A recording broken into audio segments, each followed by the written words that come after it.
Berikut ini cara untuk mematikan suara keyboard di iPhone. Jadi suara keyboard itu suara pas kita mengetik seperti ngetik chatting.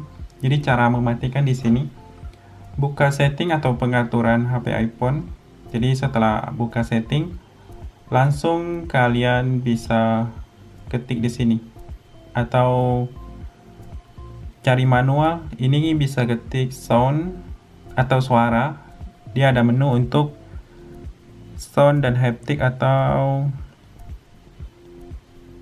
intinya kalau kalian pakai bahasa Indonesia ketik suara, kalau bahasa Inggris ketik sound.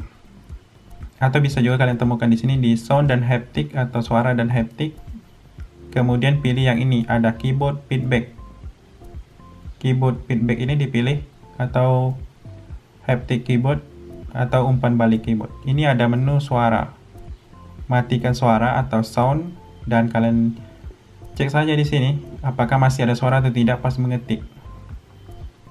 Kalau untuk suara tombol menekan nomor HP di bagian ini, menu off ini belum bisa. Jadi harus dalam mode hening baru bisa dimatikan. Silakan dicoba.